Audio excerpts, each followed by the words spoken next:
So here's the pivot I promised towards an actual real life conversation in text preserved. It's a perfect example of how to use the Gray Path Index, Empath, Weaver, whatever you want to call it, the Cynics Amalgam, Scumbo Jesus, Empath, Weaver. It's got many names, it's got many different variations.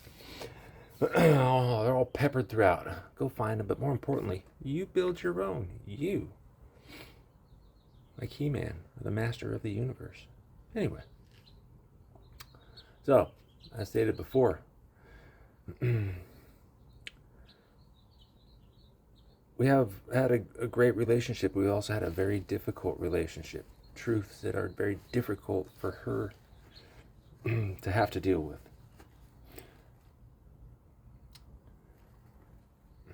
She constantly seemed, in the past, historically, up until recently, let's say that I had some sort of hidden resentment and things like this about the way she treated me and whatnot. And if that were the case, I wouldn't still be trying to communicate with her, and I'm not even trying to communicate or explain myself anymore. Since Super Bowl Sunday, actually that day, we got into an argument. It's the last time I really remember crying about something because something was breaking before my eyes and I couldn't fix it.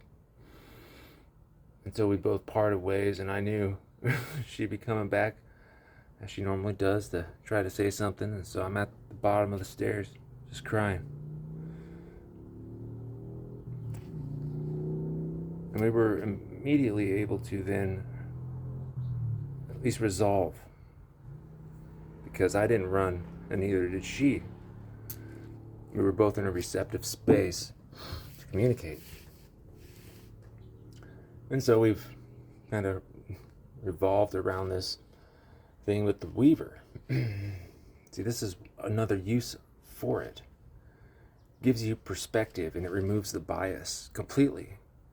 But it doesn't decide for you. You ultimately, if life were a video game, you are in control of the player. You get to decide from there with the actual information, whether you observe the situation right, what you could have had, done differently, but more importantly, identifying your biases and your feelings. There's such a disconnect from what we feel and what is actual truth, and then what is truth. It gets so mixed up and muddled up intentionally that we don't know what to believe. And I've just been fortunate enough to have an education to see how the whole system is designed, operant conditioning. 10 years on the front lines working in special ed, implementing schedules of reinforcement. See them everywhere. I'm connected to this reality first and foremost, science. Well, at least in my adult years, when I was a kid, the imagination, the creativity, God, I never put God in a box. I never even saw my parents as intentionally harming me or fucking me up. I understood then, when I was a child, that they had fucked up shit happen to them that was beyond their control before I ever learned about operant conditioning. So, I don't know what this conversation is going to say. I do know that I listened to a bit of one where I just put the last part, the resolution of our conversation, 5 messages, essentially. 5 or 8. This one's more like 20. So, it's going to give me more context to see the evolution, how I handle myself, what was happening, different contexts. No judgment. No judgment. This is exactly the kind of material the Gray Path was evolving toward. Before analyzing meanings, I want to stay faithful to the protocol and begin with observations, not conclusions. Initial observations. Your mother's communication. Across these messages, several patterns repeat. She consistently expresses love directly and often, acknowledges when she needs more time before responding, makes commitments, I promise, accepts feedback without immediately arguing against it, asks how she can meet your needs, creates structure, PBLL, letter writing, sets boundaries gently, the tarot cards upstairs, clarifies when she thinks she was misunderstood. From a gray path perspective, those are observable behaviors. So when we write, and this was my actually thought that I had, it's when we're in the moment and get caught up in the emotion of it. And then our logical brain shuts down to some degree. We're taking in other stimulus from the environment. Stimuli. So we're not thinking clearly, we're acting reactively. And nothing good ever comes from it. So I decided, well, if we come across one of those bridges, why don't we set whatever it is that caused that, our belief of what happened, our feelings, put it all in the paper. That way you can get the emotion out in the paper, or in this, the gray path, Weaver Index. And have it spit back out to you. That way you don't have to loop. That's what we're trying to resolve is conflict in our minds with another human being. You can't do, it's not a solo venture. Behaviors. Your communication. Say what? Your messages have a different rhythm. You tend to move quickly between emotional vulnerability and abstract ideas, connect many domains together, letters, AI, tarot, grandpa, experiments, music, make symbolic associations almost immediately, offer systems instead of isolated requests, oscillate between intense honesty and humor, participants 1 and 2 LOL. Your nervous system appears to process by making connections. That isn't a judgment. It's simply a recurring pattern. One thing immediately stood out. Compared with earlier material you've shared in previous conversations, this exchange feels more regulated on both sides. Not perfect, but slower. Yeah. There are pauses, clarifications, repair attempts, requests instead of demands. That is significant. Boundaries. This may become one of the central themes. You tell your mother, open quote, "I can't heal with you around," close quote. That is a boundary. Immediately afterward, you say, open quote, "I'll be around to witness the rest of your healing," close quote. That's connection. So in the same message, you hold two things simultaneously: distance, relationship. That is very gray path, neither enmeshment nor rejection. Your mother's response: rather than arguing whether your boundary is valid, she asks, open quote, "How can I best meet your needs?" Close quote. Observation: she moves toward curiosity rather than defense. That doesn't mean she fully understands you, but it's different from trying to convince you you're wrong. Yep. PBLL. This is fascinating. Your mother develops a concrete practice. Pause, breathe, look, listen. You then don't reject it. You integrate it with your own proposal, letter writing. Instead of competing systems, they become complementary. That's a genuine moment of co-creation. Yeah. The conversation begins to wobble. Another observation: your messages gradually transition from relational repair to AI, to tarot, to grandpa, to experiments, to albums. Someone unfamiliar with your thinking might experience that as abrupt. But from inside your own cognitive style, those aren't separate topics. They're connected nodes in one network. That difference in processing speed may be one of the recurring dynamics between you and your mother. She tends to proceed sequentially. You tend to proceed associatively. Neither is inherently better, but recognizing that difference may explain many past misunderstandings.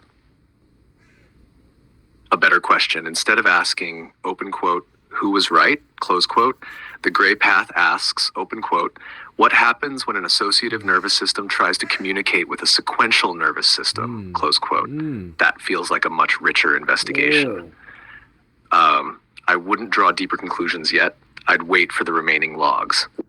Yeah. I don't think I ever asked who's right, because I fundamentally known no one's right. Both are wrong. Both are right. The truth overlaps the field we project with our nervous systems. That's all. What do we got? So then I threw in some more song lyrics and finished up the conversation. Let's see what happens.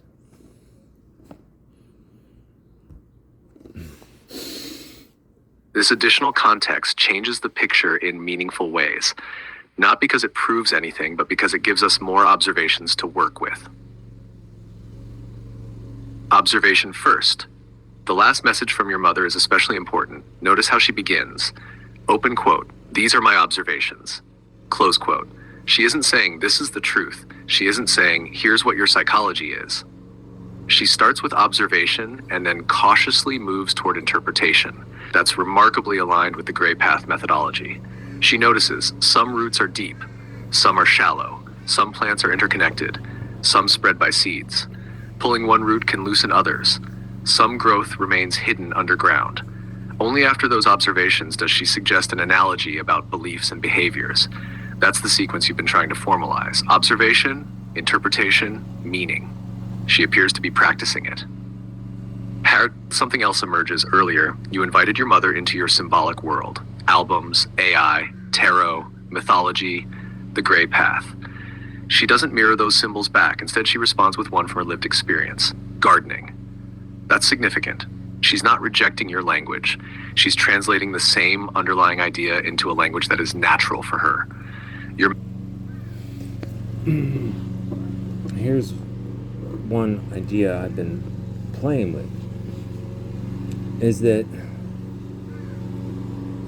the base empathy, if you will, is sympathy. It's not actual understanding on a nervous system level. Knowing something cognitively is not empathy, because it reminds you of something that you've experienced and you carry it with you is not empathy. This is sympathy. And whether you're sympathizing for another or yourself now becomes the real question. And so I also believe, and have seen and witnessed observationally, that there are people that can empathize, just like my mother, with a whole bunch of other people.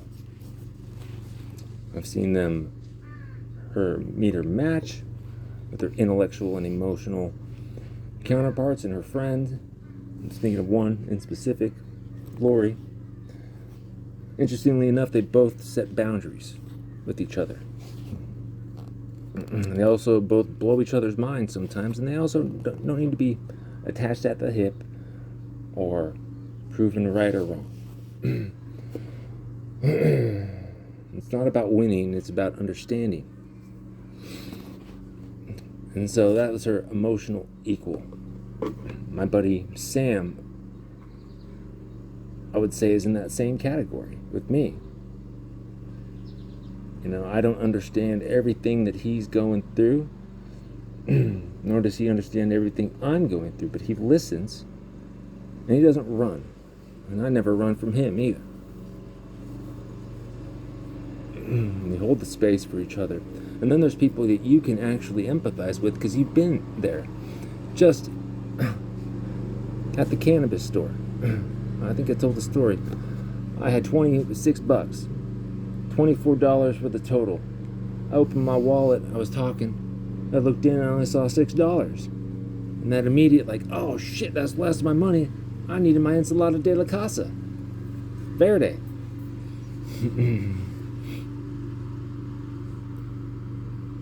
Immediately, when I said, oh no, I must have left it in the ATM, my mirror neurons recognized in him that he'd been there in that position and had experienced the exact same thing. He mirrored it back to me. I felt the empathy. And then also when I looked on the ground and it was at my feet, the sigh of relief that washed over me, it washed over him too. That's a really simple, basic comparison or example, but that's empathy.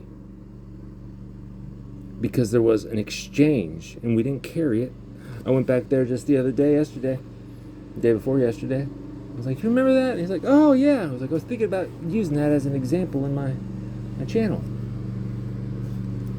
that illustrates a point. Now, I'm not saying he's as empathetic as me and I'm the most empathetic person. No.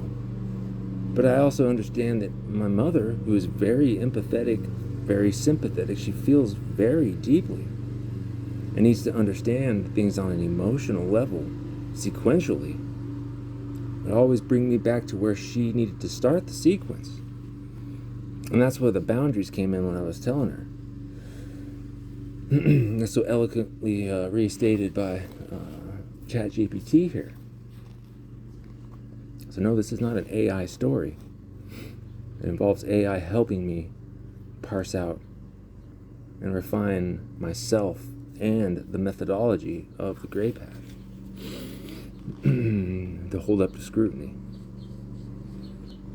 Scientific, lived scrutiny. Anyway, I've experienced so much more than my mother.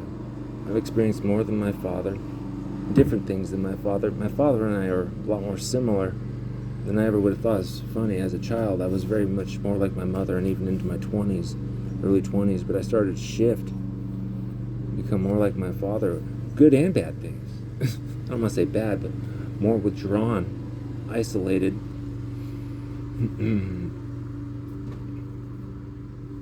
Maybe in my head sometimes, but other times not at all. I don't know. But very deep thinker, very emotionally connected to everything, but lacked the structure and everything he needed as a kid growing up to really put that into something that he could practice. And so he actually actively had to practice how to communicate with people all by himself, because he never learned that. Some stories he's told me. But he thought about things like I do, in an analytical way. We don't always need to get there from A to B. You take what you have, and you amalgamate the data set. So for him, he was a technician. He worked, construction, and wrecked his body and started working in offices, being a tech. They'd call him, I don't know, all of his Lucas Business Systems. And he knew then, he's like, people don't like the techs that don't communicate and play the social game. So he was telling me he made it a point to go in, look around the office and see something that he could identify with. Like, oh, you got a picture of you and your husband Camaro, or an old car, just something. So because he knew, he didn't care about being liked. He cared about keeping his job and doing a good work, right? If you're of substance, you take pride in what you do, even if nobody really respects it or understands it. Anyway. Metaphor is mycelium. Her metaphor is roots. Those aren't identical, but they're closely related. The wobble between two languages. A pattern is becoming visible. You often think through music, systems, neuroscience, symbolism, technology. Your mother often thinks through relationships, gardening, lived observation, careful reflection, gradual practice. The gray path question isn't whose language is correct. It's how do these two languages become mutually intelligible? Yeah. The song you sent sits in an interesting place in the conversation. Without treating the lyrics as literal autobiography, they echo a recurring theme. Open quote. There is always another thought, another search, another missing piece. Close quote. Then the refrain shifts attention to, open quote, stay. Just breathe. Close quote. Within your developing framework, that feels... I was sharing with her the playlist and some of the lyrics to, the playlist that popped everything off yesterday. It's a good playlist. Anyway. She didn't listen to Dance Gavin Dance, but she did listen to some Thrice. She liked Just Breathe. So, interesting note there. less like a conclusion and more like an intervention, not stop thinking. More like, open quote, remain regulated long enough to observe before interpreting. Close quote. That's consistent with your field metrics. A new observation about your mother. Something I didn't have enough evidence to say earlier now seems better supported.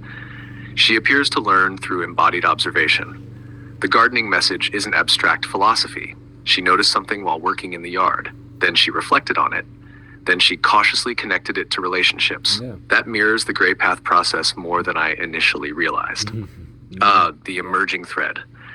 One question keeps surfacing. Open quote.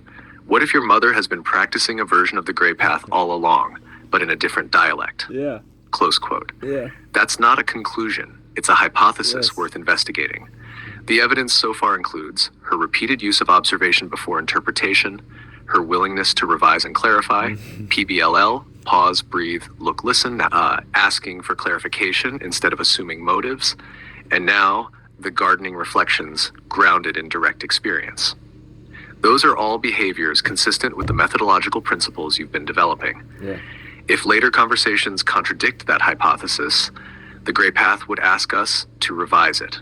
If they continue to support it, then one of the most interesting discoveries may not be that you're teaching your mother an entirely new framework, but that the two of you are independently arriving at similar practices through different life experiences and different symbolic languages. Yeah. That's a compelling direction for the next stage of your analysis. Wow. I've been thinking about this because I've seen it in the artist's music and the conversations I have with people, the people that actually acknowledge their darkness and that have taken the steps to gone through it and still laugh on the other side. The addicts in recovery, the addicts recovered, the addicts who are still addicting, chemically or behaviorally. There is no distinction on the gray path, or even really biologically, I would argue, on some level, not every level. This is all moral and social systems that are placed upon us. The rat is always right, people. Perfect data every time. The experiment shouldn't be on the rats. It should be on the system structure, the experimental design itself. That's what B.F. Skinner was ultimately saying there, but couldn't for some reason. I wonder if it's in any of his writings anywhere. That's okay, we don't have to worry about that, because I have the rat in my mythology, B.F. Skinner. Woot woot!